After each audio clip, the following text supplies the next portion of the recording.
Fala pessoal, sejam bem-vindos aqui ao canal Lucro FC e uma das maiores dúvidas que eu recebo aqui de vocês é sobre o imposto de renda, principalmente o imposto de renda para os investidores.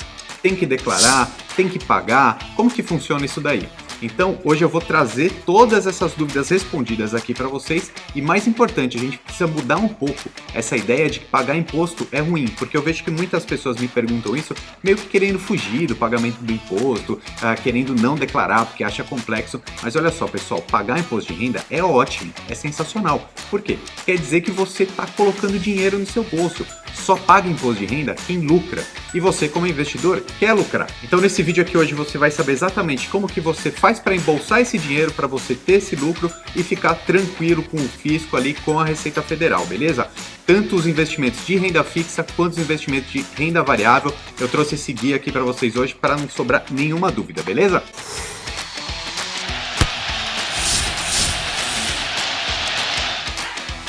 Galera, é o seguinte, ó, se por acaso você ainda não se inscreveu no canal, se você ainda não faz parte aqui do time do Lucro FC, faça isso agora, ok? Se inscreva e continue assistindo nossos vídeos. Inclusive tem uma novidade, esse vídeo aqui de hoje, se ele ultrapassar a meta de 500 likes, eu vou fazer a parte 2 dele, tá? Falando mais dicas sobre como que você declara o imposto de renda. Mas vamos lá então, como é que funciona o imposto de renda para os investidores? Mais uma vez eu repito, se você tem que pagar o imposto de renda é porque você está tendo lucro, então isso é uma vitória. E para deixar tudo isso aqui muito mais claro, eu vou explicar para vocês tudo sobre o imposto de renda e é óbvio que eu vou fazer algumas comparações aqui com o futebol para deixar bem simples de entender. Digamos que você seja técnico de um time de futebol e chega no final do ano, você tem que prestar contas para o presidente desse time.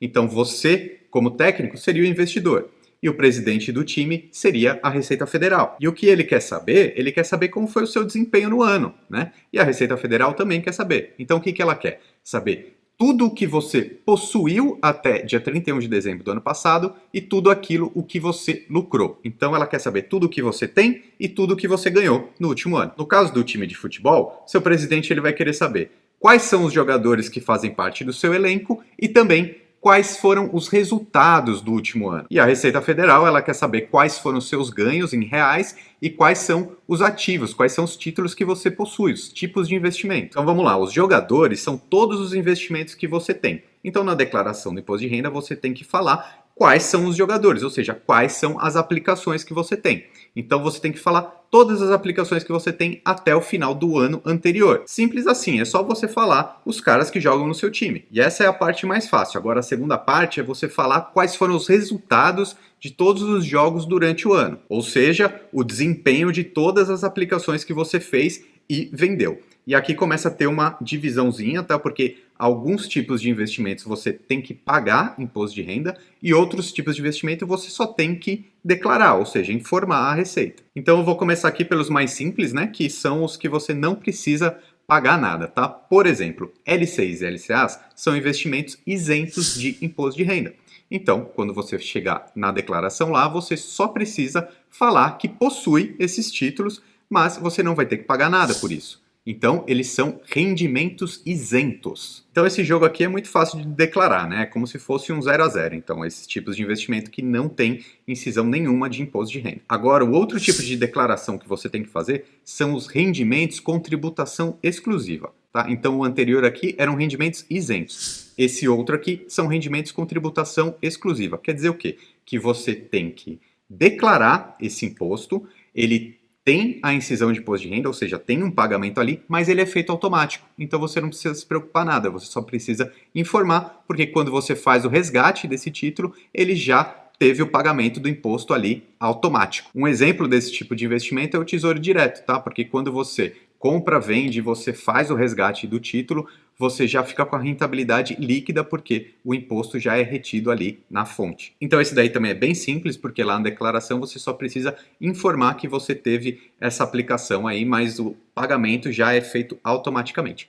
Agora, o outro tipo de declaração é aquele que você tem que pagar o imposto mensalmente ali quando você apura o lucro. Isso mais na renda variável, tá? Então, e principalmente quando a gente fala de renda variável, pode ser uma goleada a favor, como pode ser uma goleada contra também, né? Então é um pouquinho mais complexo, mas pode ficar tranquilo que nesse vídeo aqui eu vou te explicar exatamente. E isso daqui é como eu falei lá no começo, que você tem que chegar no final do ano e mostrar todos os resultados de todos os jogos lá para o presidente do clube. Então você tem que informar todas as negociações que você fez também para a Receita Federal. Pois quando você vende, né, quando você termina essa operação, você comprou e depois você vendeu, você pode ter lucro ou prejuízo, e isso precisa ser informado detalhadamente. E para ficar bem claro, bem fácil de entender aqui, principalmente essa questão da renda variável, eu fiz uma planilha que eu vou mostrar aqui na tela do meu computador agora, e inclusive ela está disponível para você, o link está aqui na descrição, ela é totalmente gratuita, só para ficar fácil para você entender mesmo, beleza? Essa planilha é como se fosse a tabela de um campeonato, tá? Então você vai colocar todos os resultados que aconteceram ali, e depois no final do ano você vê o que aconteceu. Bom, primeira coisa que você vê claramente aqui que tem uma divisão entre compra e venda, tá? Então vamos lá, primeira coisa, você coloca a data que você comprou. Eu vou fazer junto aqui com vocês com um investimento que eu mesmo fiz para ficar bem fácil de entender. Então, a data dia 29/6/2017 eu comprei as ações do Banco do Brasil. Então aqui eu clico e coloco o BBAS3, que é o ticker dessa ação. A quantidade que eu comprei, eu tenho que colocar aqui, no caso foram 100 unidades. Agora, para eu saber qual foi o preço que eu paguei, eu preciso abrir a nota de corretagem, e isso eu tenho que entrar lá no site da minha corretora e procurar por nota de corretagem. Normalmente, quando você faz uma compra, principalmente ali na renda variável, você recebe por e-mail essa nota de negociação no dia seguinte. Pelo menos em várias corretoras que eu já fiz operações, acontecia assim. Se a sua corretora não mandar isso por PDF, por e-mail para você, você entra no site da corretora e procura lá por nota de negociação. Todas as informações que você precisa vão estar disponíveis lá. Então eu entrei aqui na minha própria nota de corretagem para mostrar para você entender tudo direitinho. Então, lá no dia 29/6/2017, eu fiz uma compra, na verdade, de 5 ações no mesmo dia. Banco do Brasil, Braskem, Card, Tube e Nato. Mas eu quero saber quanto que eu paguei na do Banco do Brasil. Então vamos lá. O valor foi R$ 26,50 por cada unidade. Então eu coloco aqui R$ 26,50. Agora é importante aqui a taxa, tá? Você precisa saber também quanto foi a taxa, porque isso influencia no lucro ou no prejuízo que você vai ter. Uma informação importante, tá? Você não precisa pagar um imposto de renda se você operar, ou seja, se você vender menos que R$ 20 mil no mês em ações, tá? Isso é uma dúvida que eu recebo muito, então você pode ficar tranquilo. Você vai precisar informar no final do ano na declaração, mas não precisa pagar nada ali no mês, ok? Se você operar mais que R$ 20 mil, ou seja, se você comprar e vender mais de R$ 20 mil no mesmo mês, aí você tem que pagar o imposto de renda sim, ok? Aí você tem que calcular esse lucro que você teve e em cima desse lucro você calcula 15%, porque vai ter que ser feito esse pagamento no mês seguinte à venda daquela ação, beleza? Isso se não for day trade, tá? Porque se for uma compra ou uma venda de uma ação no mesmo dia, são 20% de pagamento de imposto e não 15%. Então é por isso que é muito importante você saber também qual é a taxa que você está pagando, porque isso influencia no lucro. Inclusive, se por acaso você tiver prejuízo, né, na venda de alguma ação, você pode deduzir depois de possíveis lucros, tá? Então é bom também você ter tudo planilhado até os prejuízos, porque depois você pode abater e pagar menos imposto quando você tiver algum lucro. E para você descobrir qual é a taxa, você precisa ir lá na nota de corretagem também. Importante, tá? Nesse dia aqui eu fiz a compra de 5 ações, então a taxa de corretagem, quando aparece aqui na nota de negociação, ela influencia todas as ações que eu comprei. Mas na verdade eu quero saber quanto foi só a taxa do Banco do Brasil. Então vamos lá que eu vou explicar aqui a nota para vocês. São vários os pagamentos que você tem que fazer, por exemplo, a taxa da CBLC, os emolumentos, que são taxas da Bolsa de Valores, e também as taxas de corretagem da própria corretora. Para ficar bem fácil para você saber quanto que você pagou de taxa, é muito simples. O valor da compra dessas 5 ações aqui, nesse exemplo, foi R$ 13.135. Tá aqui, ó, valor das operações, R$ 13.135. O valor total dessa nota, que é aqui, você vai ver que foi R$ 13.189,26.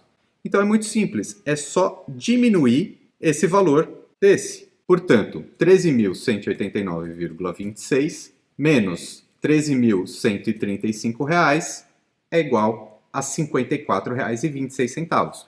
Então, esse foi o preço da corretagem no total dessa nota. Mas, lembra, eu comprei 5 ações aqui nesse exemplo que eu estou te mostrando. Então, é só eu dividir esses R$ 54,26 por 5. Eu chego à conclusão que eu gastei R$ 10,85 de taxa. E agora eu vou abrir a nota de corretagem da venda. Muito bem, no dia 25/5/2018, eu vendi essas ações do Banco do Brasil por preço unitário de R$ 31,25. Fazendo a conta das taxas novamente, como eu já tinha explicado, chega ao valor de R$ 10,79. Sendo assim, pessoal, só para entender bem claro aqui, o lucro foi de R$ 474,94 nessa operação. Por quê? Eu comprei 100 unidades a R$ 26,50 no dia 29 de junho de 2017 e vendi no dia 25 de maio por R$ 31,25 a unidade. Portanto, o lucro total de R$ 474,94. Só para você usar como curiosidade aqui nessa planilha, tem o percentual total de rendimento. Então, durante todos esses meses, o total foi 17,8%, mensalmente um rendimento de 1,6%, o que é bem legal, né? Enfim, essa planilha está disponível, o link aqui na descrição para vocês, porque é importante você planilhar todas as operações que você fizer na renda variável, tá? Porque depois você vai ter que declarar no imposto de renda lá na declaração de abril. E se você obtiver lucro acima de R$ 20.000, você tem que pagar imposto de renda logo no mês seguinte, tá? Então é muito importante você usar essa planilha. Outro detalhe, a lógica é a mesma para os fundos imobiliários, você pode usar essa planilha, porque nos fundos imobiliários, se você tiver lucro, na hora que você vender, você vai ter que emitir a DARF também e pagar o imposto de renda. Detalhe, não tem isenção dos R$ 20.000 para os fundos imobiliários. Então, se você vender o fundo imobiliário, você tem que calcular esses 15% em cima do lucro. Só para ficar claro aqui de novo, então, por exemplo, nesse caso foi R$ 474,94 de lucro. Eu teria que calcular 15% em cima disso, se fosse o caso. Então, esse número vezes 15% igual a R$ 71,24. Então, o que eu teria que fazer nesse caso, se fosse um fundo imobiliário que eu tivesse vendido e obtivesse esse lucro? Eu teria que entrar ou no site da Receita Federal, ou no meu próprio internet banking, de qualquer banco aí, do Itaú, do Bradesco, etc. Normalmente, você já consegue emitir essa DARF direto do banco. Então, você vai emitir a DARF com esse valor de lucro, nesse caso aqui, R$ 71. Aí você faz o pagamento, lembrando, tem que ser até o dia 31 do mês seguinte à venda que você fez. E como eu disse anteriormente, essa planilha você coloca os lucros e os prejuízos que você teve também, porque depois você pode abater. Agora, uma outra dúvida que o pessoal sempre me pergunta é se eu preciso declarar ou não, tá? Então tem algumas regrinhas ali específicas para saber se você precisa declarar ou se você é isento de declaração. Eu vou mostrar aqui as 5 principais agora e lembre-se, tá? Se você fizer parte, se você se enquadrar em apenas uma delas, você já é obrigado a declarar, ok? Você só não vai declarar se você não se enquadrar em nenhuma delas. A primeira regra é se você tiver uma renda tributável acima de R$ 28.000, ou seja, se você tem salário, se você tem uma receita mensal aproximadamente ali de R$ 2.000 pelo menos, você é obrigado a declarar o imposto de renda. Se for abaixo disso, você não é. Segundo ponto, se você realizou qualquer operação na Bolsa de Valores, ou seja, se você comprou ações, fundos imobiliários, ETFs, etc., você é obrigado a declarar no imposto de renda. Não estou dizendo que você é obrigado a pagar o imposto de renda. Eu estou dizendo que você é obrigado a declarar, ou seja, informar, tá? Terceiro ponto, se você tiver bens no valor superior a R$ 300.000, aí você também é obrigado a declarar. Ou seja, eu falei ali que o imposto de renda quer saber tudo o que você tem e tudo o que você ganhou. Tudo o que você tem, o que você possui, até suas aplicações, você declara como bens e direitos, tá? Lá na declaração do imposto. Então, se você tiver mais que R$ 300.000, pode ser casa, carro ou até aplicações de renda fixa, mais que R$ 300.000, você tem sim que declarar. Quarto ponto, rendimentos isentos acima de R$ 40.000. Então, por exemplo, rendimentos isentos, como eu falei, LCIs, LCAs, os próprios dividendos das ações que você tem, até a própria poupança ela é um rendimento isento. Então, acima de R$ 40.000, se você tiver, você tem que declarar imposto. Ó, e é rendimentos isentos, tá? Eu não estou falando aqueles com tributação exclusiva, então aqui não entra o Tesouro Direto. E o quinto ponto é ganho de capital, ou seja, se você vendeu seu carro, obteve lucro em qualquer coisa, você tem que declarar se você teve ganho de capital. E como eu disse desde o começo, se você tem que pagar imposto de renda, quer dizer que você está tendo lucro. Então isso é bom, é dinheiro no bolso, então aproveite, tá? Se esse vídeo chegar a 500 likes, eu faço uma parte 2 dele, beleza? Então, inscreva-se aqui no canal, meu nome é Ricardo Natali e até o próximo vídeo.